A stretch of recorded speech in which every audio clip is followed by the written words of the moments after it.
بسم اللہ الرحمن الرحیم۔ مولانا حاضر امام سے جڑے کچھ قصے۔ 1961 میں مولانا حاضر امام ہندوستان پہنچے، پھر ایک گاؤں کا دورہ کیا جہاں ایک شخص نے اپنے بیٹے کو جو دماغی بیماری میں مبتلا تھا دیدار کے لیے لے جانے کا ارادہ کیا۔ اس نے رہنماؤں سے گزارش کی کہ وہ اس کے بیٹے کو امام کے دیدار کے لیے لے جانے کی اجازت دیں، لیکن رہنماؤں نے انکار کر دیا۔ رہنماؤں کو یہ خوف تھا کہ کہیں وہ امام کے سامنے کچھ غلط نہ کر دے۔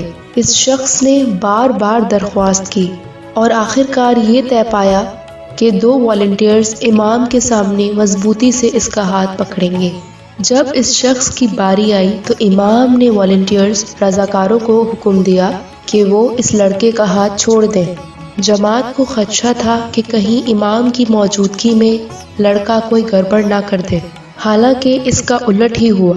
یہ لڑکا امام کے دیدار سے پرسکون ہو گیا اور آہستہ آہستہ امام کی طرف بڑھنے لگا۔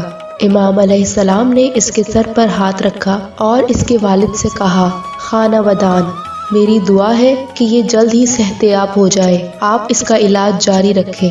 حیران کن بات یہ تھی کہ کچھ عرصے بعد اس لڑکے کی ذہنی بیماری ختم ہو گئی اور 1961 میں جب امام نے دوبارہ دیدار نوازا تب اس نوجوان لڑکے نے اپنے 2 چھوٹے بچوں، بیوی اور والدین کے ساتھ امام کے سامنے مہمانی پیش کی۔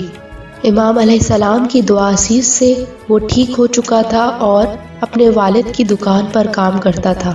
11 مارچ 1958 میں والا بھائی پٹیل اسٹیڈیم میں منائی گئی۔ 9 مارچ کو امام علیہ السلام نے کامڑیا حسن علی زویری کو فرمایا، میری شیروانی لانگ کوٹ میں ڈالنے کے لیے ہیرے کے بٹن کرائے پہ لے آؤ۔ کامڑیا حسن علی زویری ایک خاص ہندو سوداگر تریبھون بھیما جی زویری کے پاس آئے اور مطلوبہ بٹن مانگے۔ انہوں نے کہا، ٹھیک ہے، آپ اسے کل لے جا سکتے ہیں۔ جب کامڑیا نے اس کے کرائے کے بارے میں پوچھا تو اس نے جواب دیا، مجھے اس کی ضرورت نہیں ہے، میں صرف یہ چاہتا ہوں کہ آپ اپنے امام کو میری دکان پر آنے کی درخواست کریں۔ کامڑیا حسن علی زویری نے اگلے دن بٹن لیے اور امام کو دکھائے جو انہیں پسند آئے اور امام کو تریبھون بھیما جی کی دکان پہ جانے کی بھی درخواست کی۔ تخت نشینی کی تقریب ختم ہونے کے فوراً بعد امام دکان پہ تشریف لے آئے، جس نے تریبھون بھیما جی کو خوش کر دیا۔ امام نے اس کا شکریہ ادا کیا اور 4 منٹ بعد واپس روانہ ہو گئے۔ دکان میں امام کے مقدس قدموں کی برکات سے لوگوں کا رش بڑھ گیا، جس کی وجہ سے رش کنٹرول کرنے کے لیے گاہکوں کی 3 قطاریں بنائی گئیں۔